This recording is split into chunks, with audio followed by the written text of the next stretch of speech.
আচ্ছা গাইস, তো দেখো কি বলছে এখানে। এটা হচ্ছে তোমাদের সূত্র, ঠিক আছে? এই সূত্র দিয়ে আমরা এই ম্যাথটা করব। তো কি লিখছে যে 15 ডিগ্রি সেন্টিগ্রেড তাপমাত্রায় একটা রেল লাইনের 30 মিটার দৈর্ঘ্য বিশিষ্ট একাধিক ইস্পাত রয়েছে, ঠিক আছে? তো ভালো কথা, দুটি পাতের মধ্যে 1.5 সেন্টিমিটারের একটা ফাঁদ বিদ্যমান। কত তাপমাত্রায় পাতদ্বয়ের মধ্যবর্তী ফাঁদ পূর্ণ হবে সেটা আমাদেরকে বলছে। মানে কত তাপমাত্রায় পাতদ্বয়ের ফাঁদ, মানে পাতদ্বয়ের মধ্যবর্তী ফাঁদ পূর্ণ হবে সেটা আমাদেরকে বের করতে হবে। তো দেখো কীভাবে বের করতে হয়। এখানে হচ্ছে তোমার কী দেওয়া আছে বলো তো? ইস্পাতের যে দৈর্ঘ্য প্রসারণ সহগ সেটা এখানে দেওয়া আছে।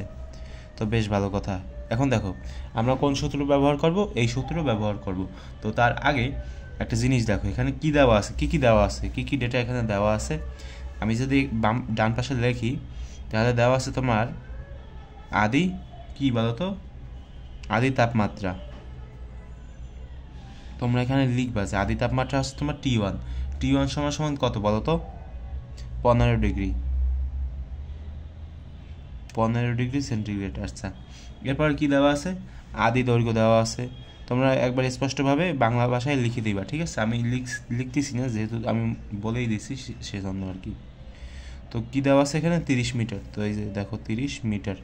আচ্ছা গেল। এরপর কি দেওয়া আছে এখানে? এরপরে তোমার দৈর্ঘ্য বৃদ্ধি কতটুকু হয়েছে দেখো তো। এখানে কি দেওয়া আছে যে 1.5 সেন্টিমিটারের একটা ফাঁদ বিদ্যমান, ঠিক আছে? আর এখানে আরও একটা জিনিস দেওয়া আছে, সেটা হচ্ছে যে তোমার এই যে সূত্রটা না, এই যে L2 - L1, এগুলো দ্বারা মূলত কী বোঝায় বলো তো? দৈর্ঘ্য বৃদ্ধি, ঠিক আছে? সবসময় মনে রাখবা যে দৈর্ঘ্য বৃদ্ধি বোঝায় L2 - L1 দ্বারা। তো আমরা এটাই এখন লিখব যে অর্থাৎ দৈর্ঘ্য বৃদ্ধি। বাংলা ভাষায় আগে লিখবা যে দৈর্ঘ্য বৃদ্ধি হচ্ছে তোমার L2 - L1। এখানে তোমার যেটা হবে সেটা হচ্ছে যে এই যে 1.5 সেন্টিমিটার আছে না, এটা হচ্ছে তোমার দৈর্ঘ্য বৃদ্ধি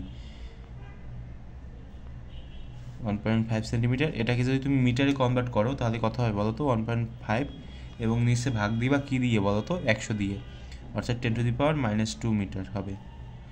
আচ্ছা গেল। এরপরে কি লিখবে এখানে? লিখবা হচ্ছে তোমার শেষ তাপমাত্রা কত হবে সেটা হচ্ছে আমাদেরকে বের করতে হবে। শেষ তাপমাত্রা বুঝতে যদি কষ্ট হয় তাহলে রিপিট করবা, ঠিক আছে? তাহলে এগুলো খুব সহজে বুঝে যাবা। তো শেষ তাপমাত্রা কত সেটা আমাদেরকে বের করতে হবে। তো দেখো আমরা এখন এই সূত্রটা প্রয়োগ করবো। এই যে সূত্রটা দেওয়া আছে না, এই সূত্রটা প্রয়োগ করে দেখি আমরা কি হয়। যে তোমার আলফা ইকুয়ালস টু হচ্ছে তোমার L2 - L1, এরপর এখানে হবে তোমার L1 T2 - T1।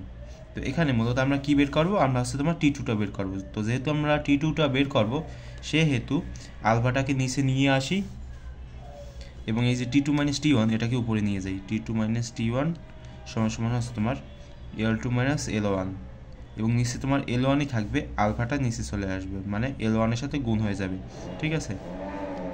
আচ্ছা, তো T2 এর মান তো আমরা বের করব, সেহেতু আমরা এই T1কে এই পাশে যদি নিয়ে আসি তাহলে মাইনাস আছে না প্লাস হয়ে যাবে।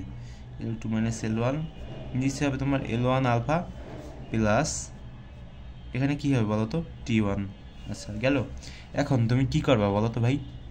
তুমি যেটা করবা সেটা হচ্ছে যে তুমি এই যে L2 - L1 এর মান তো দেওয়াই আছে যে 1.5 × 10⁻² মিটার, এটা উপরে লিখবা।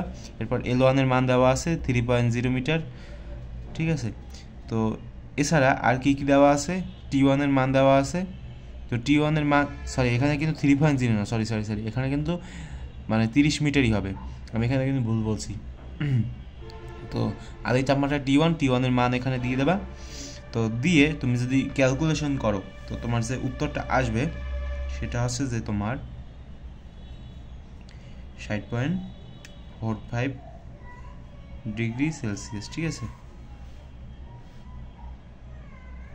তো এই তাপমাত্রায় হচ্ছে তোমার কি হবে বলো তো? কত তাপমাত্রায় পাতদ্বয়ের মধ্যবর্তী ফাঁদ পূর্ণ হবে, অর্থাৎ 60.45 ডিগ্রি সেন্টিগ্রেড তাপমাত্রায় হচ্ছে এই যে তোমার পাতদ্বয়ের মধ্যবর্তী ফাঁদটা পূর্ণ হবে। বুঝতে কি পেরেছো?